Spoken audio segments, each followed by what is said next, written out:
Hello, everyone. Daniel here from the Next Issue Podcast. On today's video, I'll be doing a review for Transformers number 9. This is a new book from Image Comics Skybound. Let's take a look at the team before we get into this book. We, of course, have writer Daniel Warren Johnson with art by Jorge Corona, Mike Spicer on colors, letters by Rose Wooten. And yes, of course, this is a continuation of the Energon universe with Transformers, G.I. Joe, and I don't know, maybe more stuff in the horizon. Um, Let's talk about this issue. In this issue, the war on Cybertron on Earth converge in ways the Autobots and Decepticons never expected. So yeah, there's like a big. The Decepticons have kind of figured out like this giant portal to Cybertron, and now we are getting introduced to more characters. We're getting introduced to more stuff just happening, and just the war continues to escalate in ways that I would have never imagined. Um, but the core of this book really still focuses on the individual characters, which I really appreciate. I think Daniel Warren Johnson is so good at capturing emotions from robots, and that's kind of a weird thing to say. But also, all this is just surrounded by amazing art because Jorge Corona just picked up right where Daniel Warren Johnson left off. They have a very not they have a very similar style when it comes to the vibe of the book. I think the dynamics, like the dynamic fights, they can both really capture them. They're both working on the original GI1 designs of the Transformers, so that really makes it where the aesthetic feels very uniform. And although their approach is a little bit different, I think having Mike Spicer color everything, that also helps to maintain that through line. So I think this is very well done. I really enjoyed this issue. There's a lot of action, introductions to characters. I will give you a brief spoiler because it's in one of the variant covers. Shockwave is here, who seems to be like Soundwave's brother, I think, from what I read here. If that's incorrect, let me know in the comments. And the Transformers, they are the Autobots are running low on allies. They're running low on energy. I don't know how these robots continue to heal or how they'll come back from some of the stuff that happens in this issue. We also have finally more stuff ramping up with our with Carly and Spike. So even our human characters are getting into the fray. So let me pull up some of the preview art here. And as I mentioned, Jorge Corona just doing some really fun stuff on the page. Whether it's like giving these Autobots facial expressions that you can understand. The introduction of Shockwave here is really cool, and then just of course this gigantic portal to Cybertron. Right, I love the Constructicons. I think they're a really fun addition to here. They really stand out as well amongst all the rubble with the green design. But man, oh man, what an entrance for Shockwave! Like just really really cool. And we see here Cliff Jumper's in danger. I love that he turns into Shockwave turns into a smaller gun that Soundwave can use. I always get a kick out of that. The transformation. Megatron also transforms into a smaller gun, and I'm like, why would you become a small gun? That doesn't make any sense. But it is Transformers, so really cool stuff. Really enjoying this. If you have read this issue, let me know what you thought about it down in the.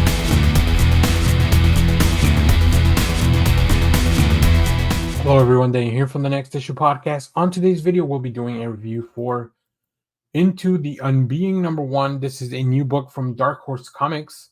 Let's take a look at the creative team before we get into this book and look at that gnarly cover. Oh my god.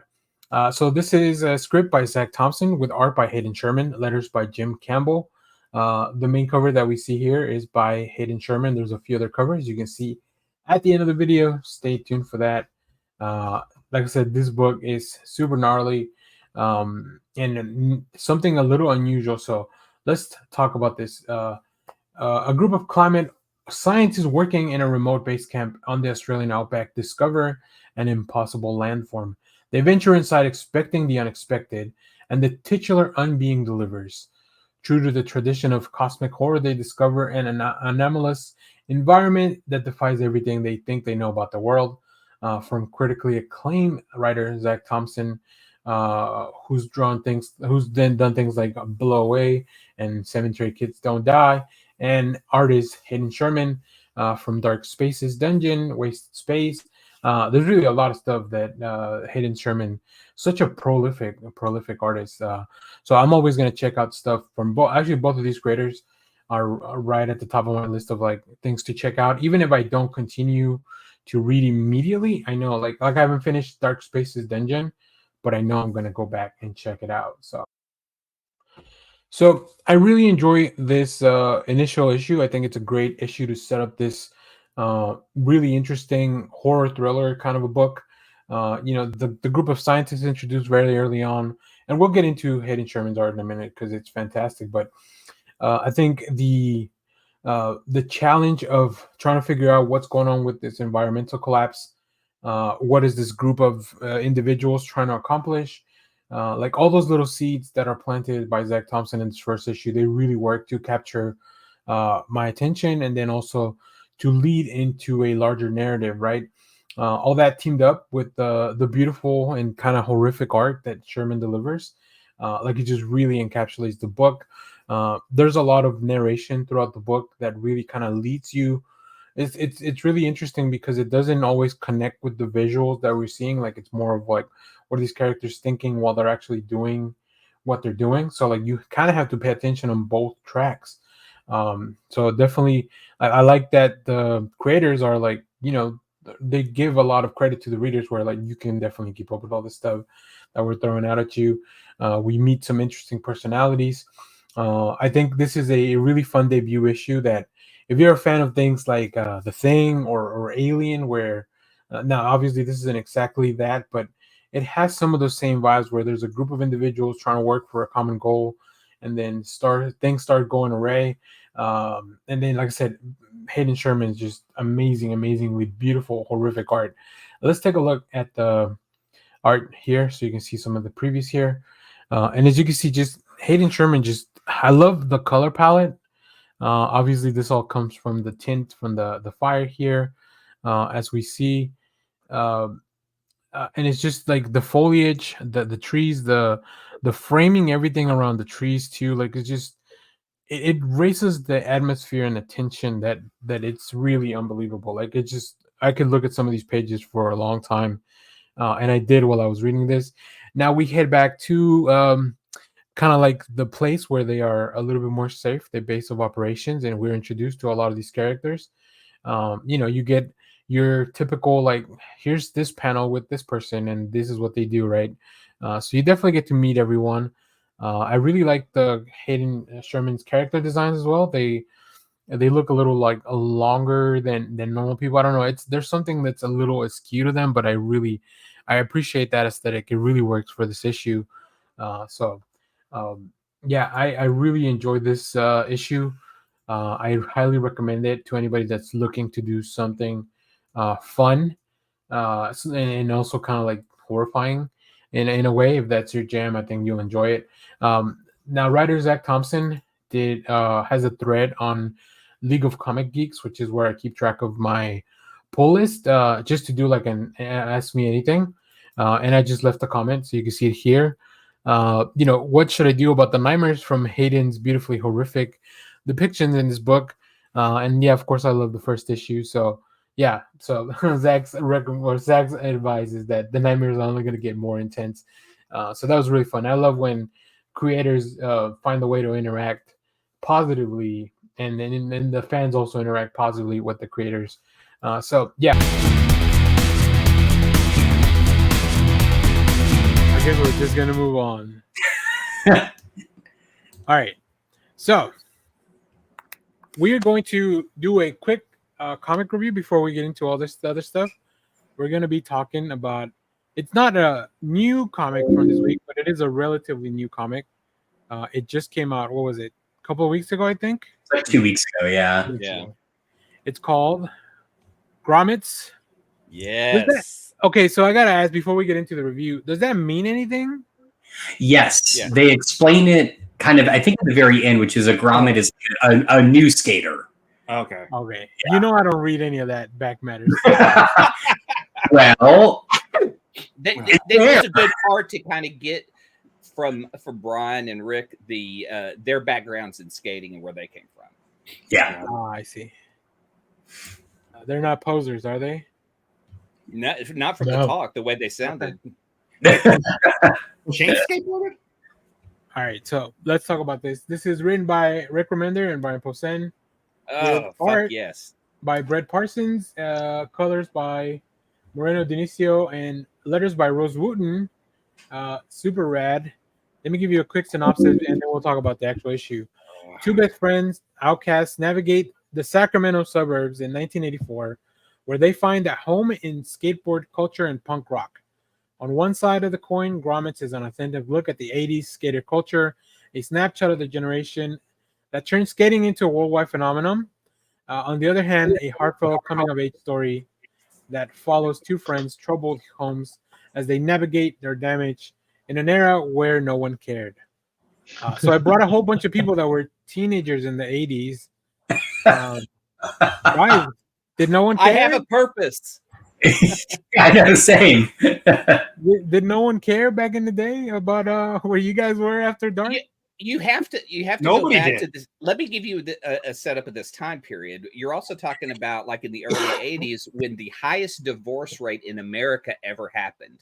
So you have half the kids are in divorced homes. So like I went home by myself, made my own food, just took care of my own shit because I could do whatever I wanted to because I had no dad and my mom was always at work. So you always knew someone whose parents weren't at home, so you could go do whatever. So that was kind of that's where I think you see things come out of the 80s like Jackass and stuff, because you had these kids who were just left alone to go do whatever. Well, it wasn't even that. It's like, even if, let's say you did come from a home that was still like your parents were together, you could be left in the front yard to play. You could leave. You could ride your bike to your friend's house, leave it in the front yard, and I'll still be there 8 hours later. Yes. But it's also that we also had to have celebrities come on our television and be like, "Hey, parents, it's 10 o'clock. Do you know where your kids are? Exactly. Do you remember that you are parents? Like, don't forget. You're supposed to be responsible for kids." If there is any tagline for Gen X's kids, it's like our parents may have forgotten us at times. I had so when we lived in Alabama, we lived in a tiny little town, and my brother and I would just go roam around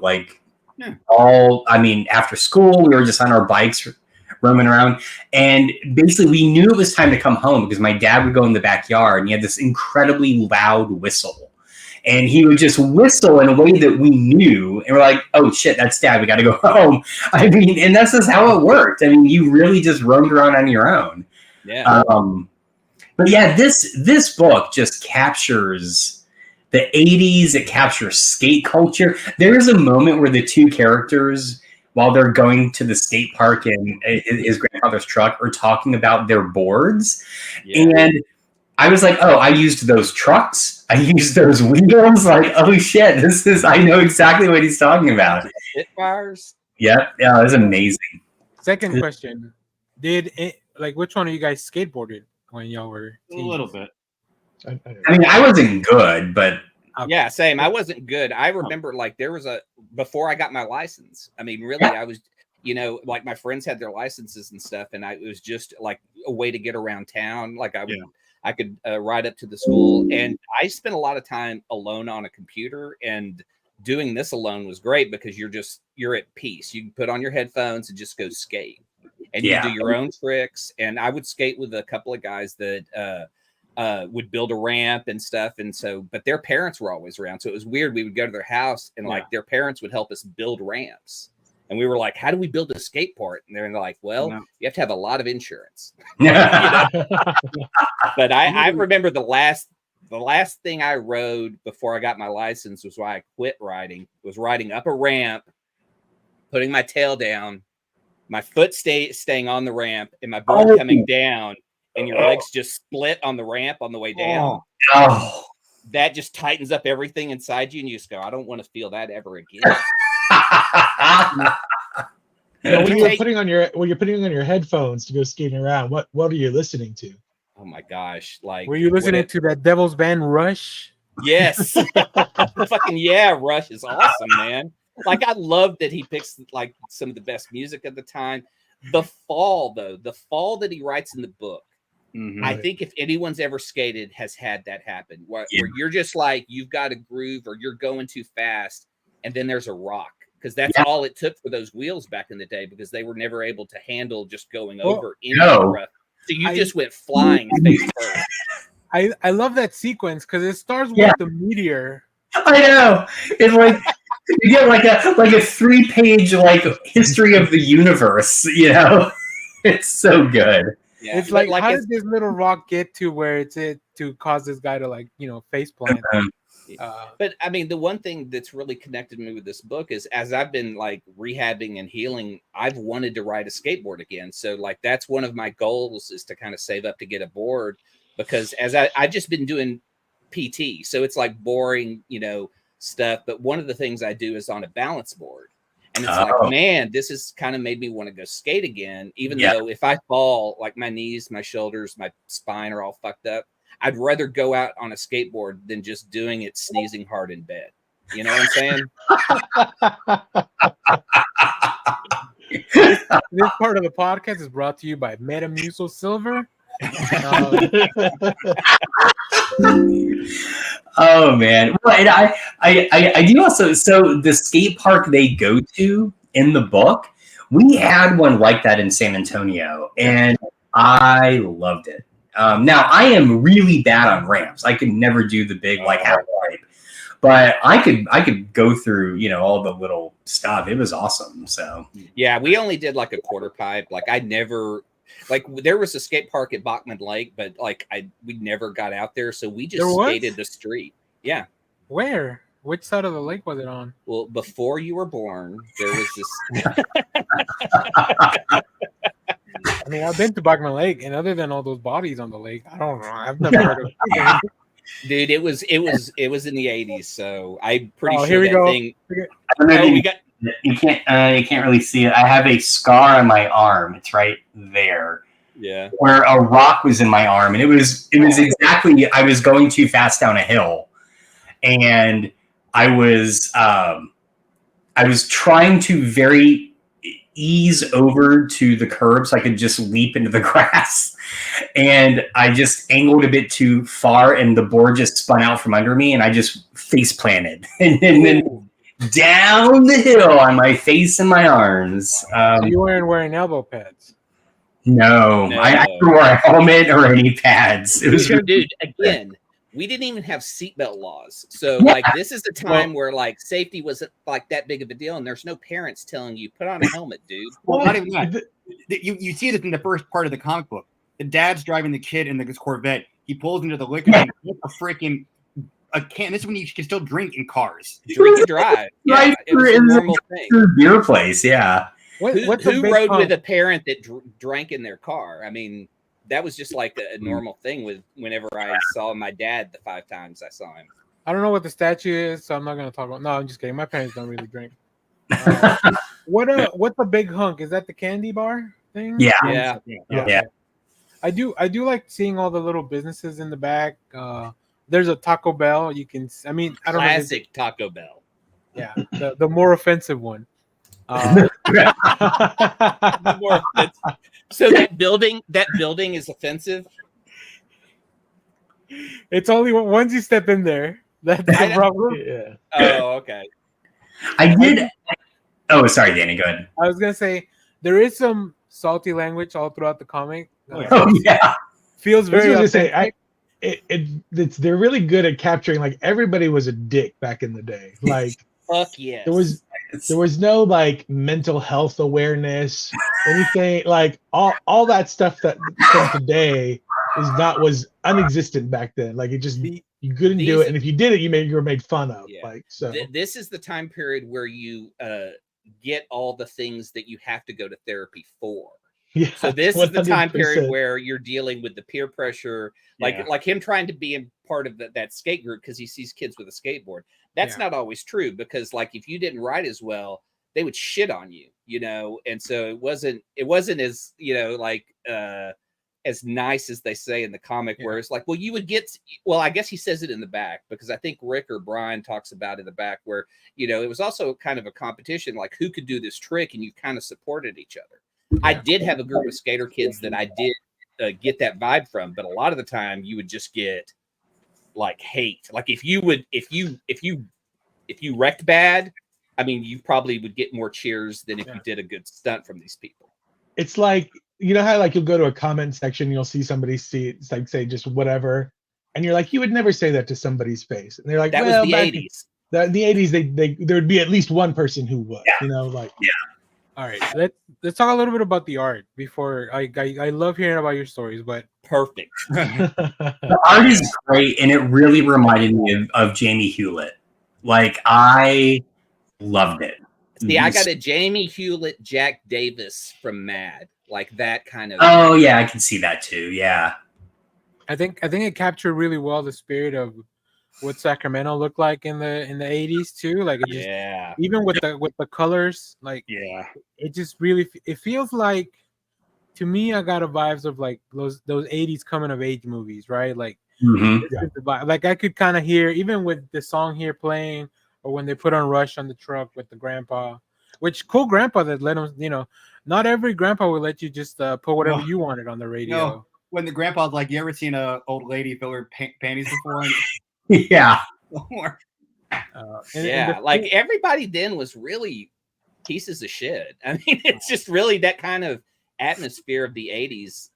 You got that from a lot of the parents that were like, you see the dad driving the vet who's obviously divorced, going through midlife crisis. You have all these parents who are wanting to do their own thing, and so at times they're like wanting to be like cool and talk to the kids and hang out. Because I remember when I was in high school, I worked in a sporting goods store, and the guys there had a softball team. They would always invite us over to their house to like drink and smoke weed, which was weird, you know, because we were like 16 and 17.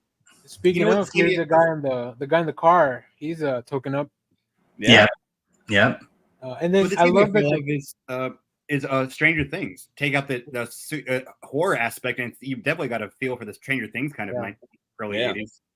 And this is also a junior high, right? He goes to junior high now. I don't know if these kids also go there, or they're like from the high school that's close by, but they definitely look like in the 80s. You know how like all 30-year-olds played the teams, like especially the bullies, which is funny because now in Stranger Things, like most of those kids are not kids anymore. They're old. They're old now, so they're still gonna be playing like teenagers. So I think it really captured it. I love this panel. I mean, this page with the 9 panels of the school day. Like from bell to bell. You know, going through the 7 periods, which I think that was usual. I think it was about 7 periods that we go through in school.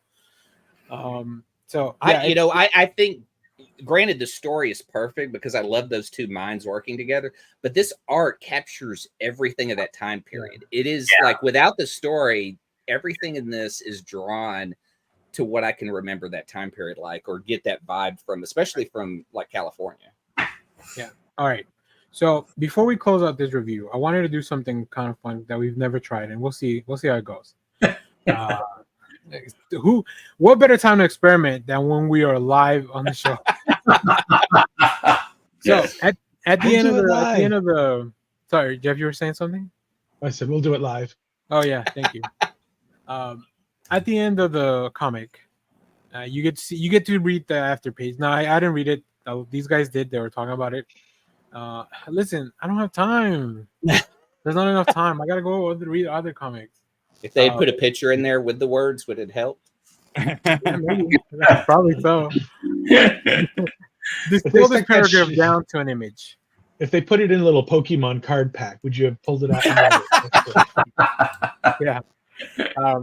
So at the end, they also have an email address where you can send them thoughts about your email. So send thoughts about that. Obviously, I'm going to probably send the link to this video to the team so they can watch it.